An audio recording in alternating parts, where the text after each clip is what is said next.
Order! Order! You are an incorrigible delinquent at times. Behave yourself, man!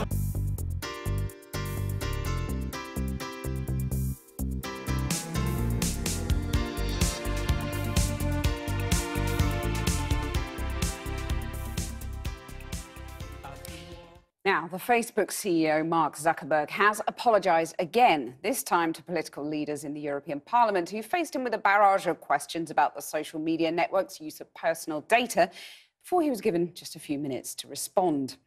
Mr. Zuckerberg said that after the Cambridge Analytica scandal, the firm would investigate every app which had access to lots of personal information, promising a far more proactive approach. Well, Andy Davis is in Brussels for us now. Andy.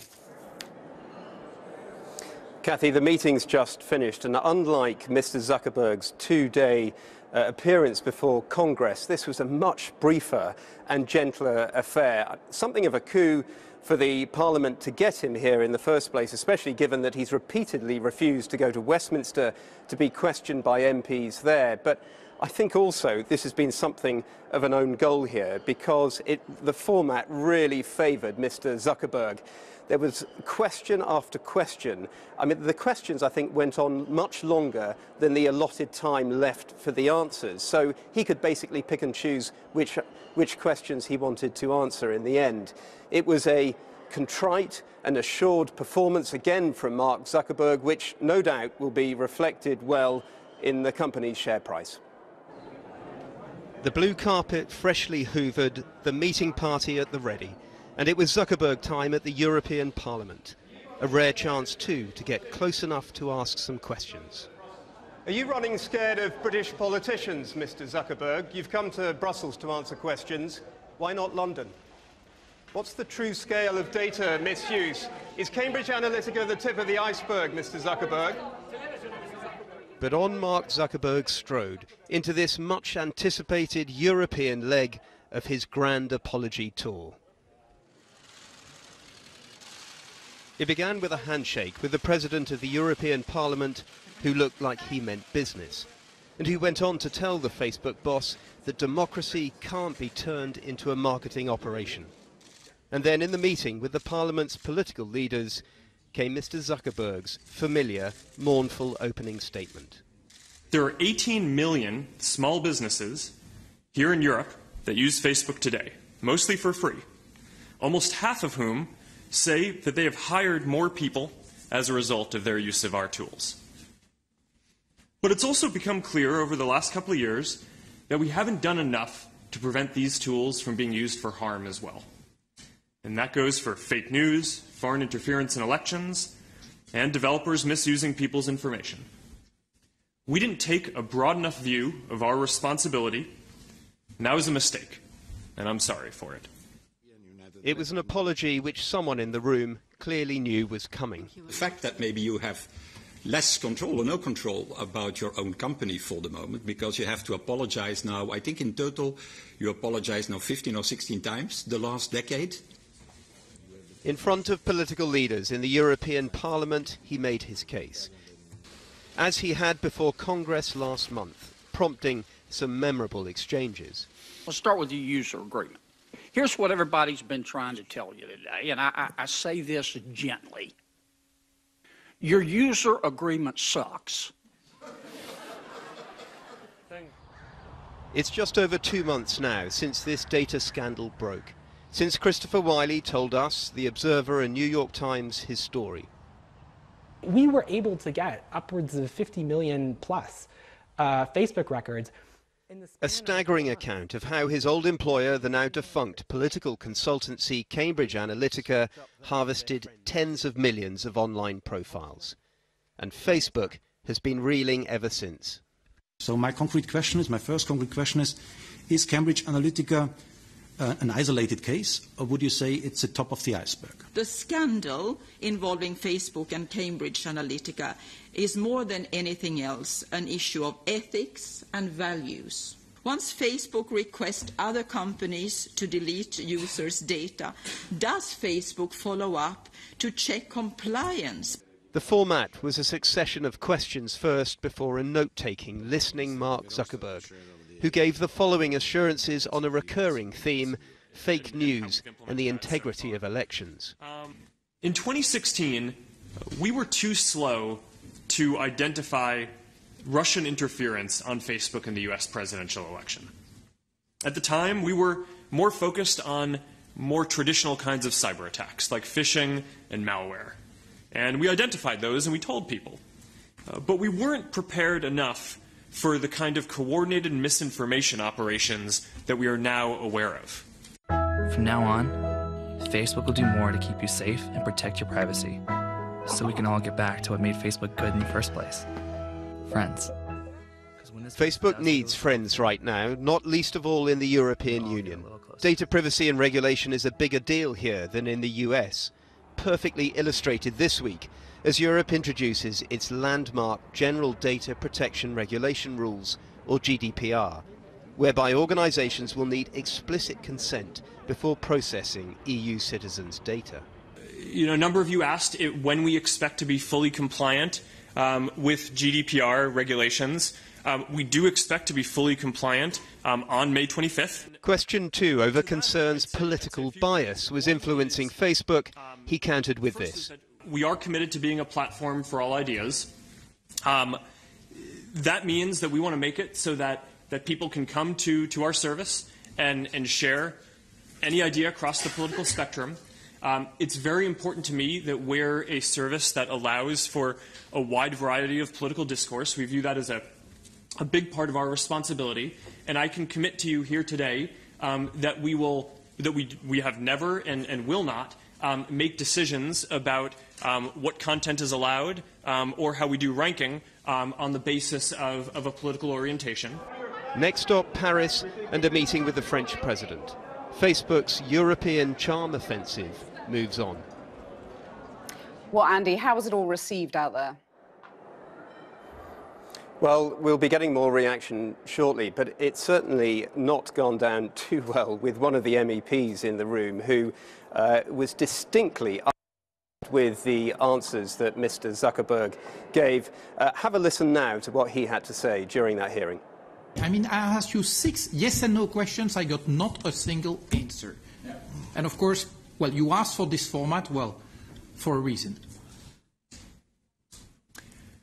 Okay. I'll make sure we follow up and get you answers to those. Okay. So stepping back, what does this all signify? Well, I think it emphasizes just how far-reaching this data scandal has become, from London to for this continuing, the unfolding drama. And I think also it gives you an idea of how the tech giants recognize the power of European lawmakers to make their life difficult over privacy laws, even if tonight it seemed Andy, thank you very much. Well, joining me now from Brussels is Guy Verhofstadt, a Belgian MEP and the Parliament's Brexit coordinator, who was at today's hearing with Mark Zuckerberg.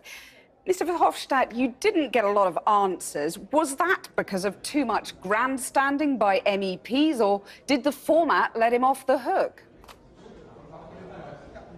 We have put it more or less 30 very precise questions to Mr. Zuckerberg, and the reality is that he didn't really respond to it. And so at the end we decided that he will receive a full-fledged list of all these answers, and that he, with Facebook, has to respond on all these different items and different questions. And it's for me very clear that if there is not a response to that, we have to look further into strengthening our GDPR rules and also in activating our antitrust and competition authorities in the European Union to look into what has become, in fact, a monopoly by Facebook. Facebook is the monopoly of all our social contacts on internet, certainly after the takeover of Instagram. You talked there about strengthening the GDPR rules, the data protection laws, but how likely do you think it is that there are going to be more EU laws to curb Facebook, and how soon? Well, first of all, he has to apply GDPR. I have already doubts he will apply GDPR. Why? Because we know that after the outbreak of the Cambridge Analytica scandal, what Facebook has done is to transfer EU data of non-EU citizens that was stored on servers in Europe, and they have transferred it to servers outside Europe. And by doing so, Facebook has limited the protection given by GDPR. And there are other examples that can be given. So there is absolutely a need in the future to see how it will work. A second example, in the GDPR, there is foreseen that if there is an abuse of the data of Facebook users, well, that these Facebook users, European Facebook users, can have compensation.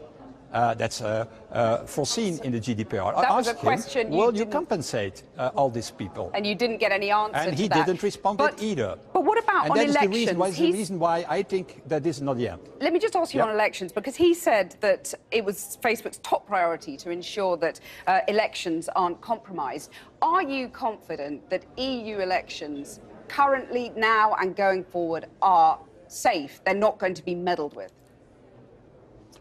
I cannot answer this question. I'm not sure at all about this, certainly because this is all scrutinized. Facebook is scrutinized by people that have been hired by Mr. Zuckerberg.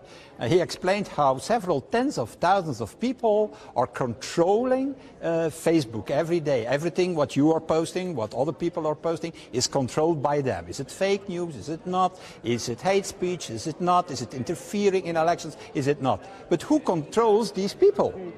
These 10,000, several 10,000 of scrutineers. Nobody. That has to be a public authority. In my opinion, protecting the privacy of people, the rule of law, putting criminals before court. That is still a public task. I'm a liberal. I believe in free market, but I think that scrutinizing internet at the end has to be under the responsibility of the public authorities and the liberties that has to be safeguarded by these public authorities. Okay, you were frustrated by not getting straight answers from Mark Zuckerberg, so I want to see if I can get a straight answer from you on Brexit now. I was not frustrated because I did it.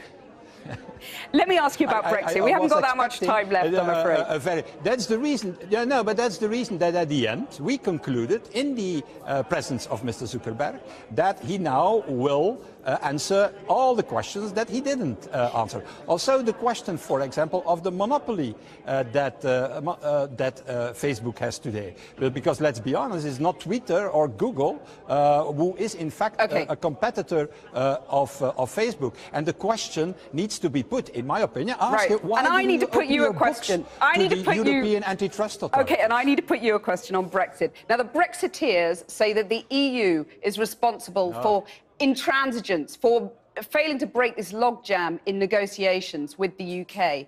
Do you accept that you're not being flexible enough? I will not start to discuss now Brexit. The only thing what those who are following the discussion with Mr. Zuckerberg have certainly understood, that is that the best way to guarantee the privacy of our citizens is to do it together on the European level, because that's the reason why he came here, Mr. Zuckerberg, and he didn't come to the UK Parliament. Well, let me put another question to you on Brexit. I mean, this compromise is needed on the Irish border issues. Now, on that, the UK is proposing this backstop plan to keep Britain aligned with the EU customs union. Is that a sensible compromise plan, or is it betraying Brexit voters?